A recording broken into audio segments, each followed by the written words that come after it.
हमको लगता था कि हम सीएनजी वर्सेस पेट्रोल में सब जान चुके हैं, लेकिन तभी E20 की एंट्री हो गई और उसने सब उलट पुलट के रख दिया। अब पेट्रोल लेना क्या सीएनजी से ज्यादा फायदे का सौदा है या घाटे का? फिर समझते हैं। मैं हूं आपका होस्ट अमित और आप देख रहे हैं आस्क कार गुरु। जब 100 रुपए से ज्यादा एक्सपेंसिव पेट्रोल हो और उसमें भी 20% गवर्नमेंट ने जबरदस्ती एथेनॉल मिला दिया हो तो एवरेज नहीं आता है। ऐसे में मेंटेनेंस का खर्चा भी अब पेट्रोल कारों के साथ भी बढ़ गया है। तो क्या सीएनजी बेहतर विकल्प है? सीएनजी सस्ता तो है, ये बात हम सब जानते हैं। पावर भी पेट्रोल से थोड़ा कम ही मिलती है, लेकिन पेट्रोल में भी तो अब पावर कम मिलने लगी है और ऊपर से सीएनजी सस्ती भी पड़ती है। इस लालच में पेट्रोल हम ज्यादा यूज ही नहीं करते हैं। नतीजा, पुराना पेट्रोल अब जो E20 हो सब कुछ बता तो चुका हूं, भूल गए? आई बटन पर क्लिक कीजिए और सालों पहले से दिए हुए E20 के नुकसान के बारे में बता चुका था, देख लीजिए। अब उसकी वजह से चूंकि E20 की तो खासियत ही है कि उसमें पानी जल्दी मिक्स होता है और वह इंजन को खराब करता है, वो पड़ा रह जाता है टैंक में। नतीजा, अब गाड़ियां ज्यादा परेशान करेंगी जो लोग सीएनजी से चलते हैं और पेट्रोल का ऑलमोस्ट ना के बराबर इस्तेमाल करते हैं। यानी उनकी परेशानियां नॉर्मल पेट्रोल जो लोग डेली यूज करते हैं उनसे ज्यादा रहेंगी, क्योंकि वह पेट्रोल कम भराते हैं और वो ज्यादा समय तक टंकी में पड़ा ही रहता है। ऐसे हालात में ये ज्यादा समस्या खड़ा करेगा और मेंटेनेंस में सब भरपाई हो जाएगी। तो अंतर क्या है? तो क्या अब पेट्रोल कारें खरीदना ही फायदे का सौदा है? ध्यान से समझते हैं। हाँ, इंटरेस्टिंग वीडियो है, दोस्तों के साथ शेयर कर दीजिए ताकि उनके पास भी सही और सटीक इंफॉर्मेशन पहुंच जाए इस नए माहौल के साथ। नया माहौल क्यों? क्योंकि अब E20 आया है, उसके साथ क्या ध्यान में रखना चाहिए। देखिए, बात समझिए, सीएनजी कार लगभग 1 लाख रुपए एक्सपेंसिव होती है। फिर इंश्योरेंस भी सीएनजी कारों पर ज्यादा लगता है और वो आपको हर साल पे करना पड़ेगा, चाहे उसे आप 100 रुपए ही मान लो, लेकिन 100 तो होता नहीं, आप भी जानते हो और मैं भी जानता हूँ। तो आपको हर साल वो इंश्योरेंस के पैसे भी पे करने हैं और मेंटेनेंस भी आपको पे करना पड़ता है। इसके अलावा एक और हिडन खर्चे जिसके बारे में बहुत कम लोग बात करते हैं, ऑलमोस्ट शायद कोई भी सीएनजी फैन बात नहीं करता है, हाइड्रा टेस्ट।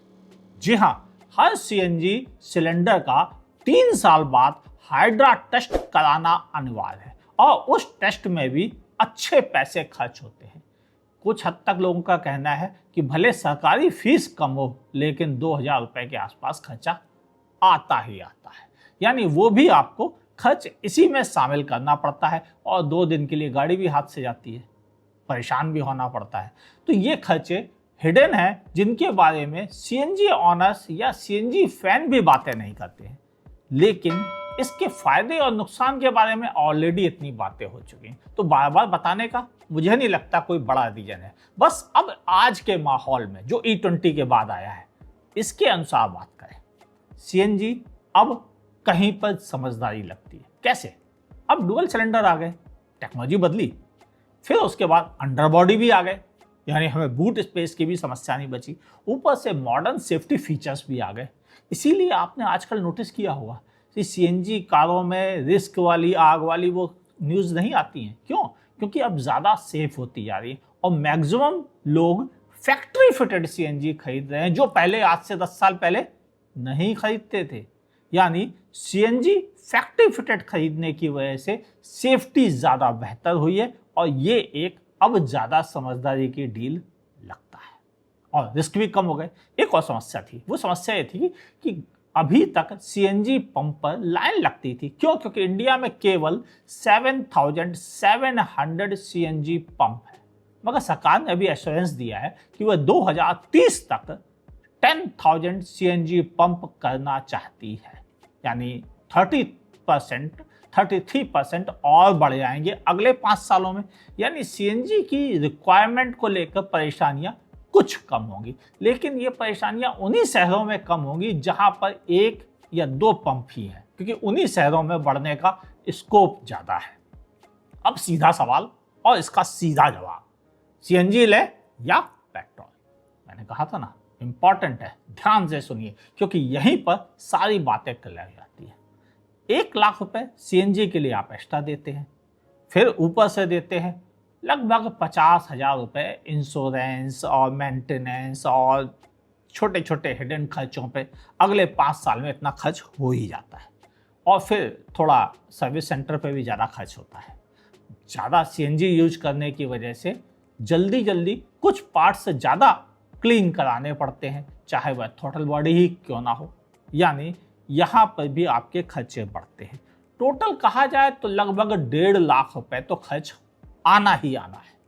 हर सीएनजी कार ऑनर को अगले 5 साल में इन खर्चों को निपटाना चाहिए, तभी सीएनजी फायदे का सौदा हो सकती। 5 साल को अगर 1.5 लाख से डिवाइड करें तो लगभग 30,000 रुपये महीने एक साल की बचत होनी चाहिए। हो गया ना मोटा मोटा हिसाब। 30,000 रुपये अगर आप एक साल में बचा नहीं पा रहे हैं, 3,000 रुपये महीना बचा नहीं पा रहे हैं, तो फिर सीएनजी कार के साथ लाइन में लगकर सीएनजी भरवाने का फायदा हुआ क्या? हाँ, बिल्कुल सही बात है, क्योंकि सीएनजी वालों को ज़्यादा दिक्कतें हैं E20 के मुकाबले।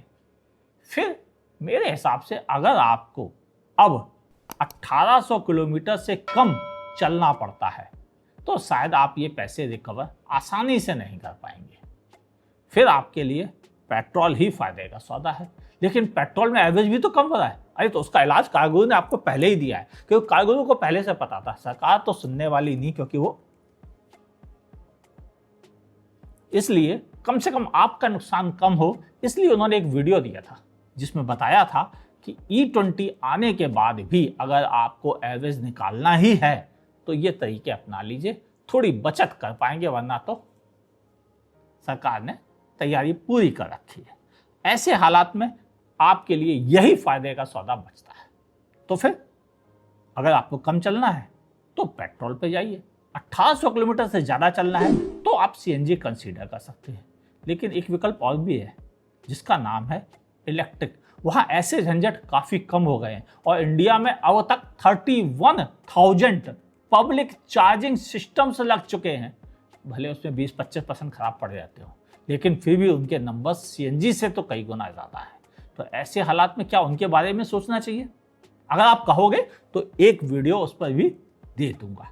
पसंद आया हो लाइक कीजिएगा, नहीं पसंद आया हो डिसलाइक कीजिएगा, और समझिएगा क्या E20 आने के बाद सीएनजी या E20 वाला पेट्रोल ज़्यादा फायदे का सौदा है?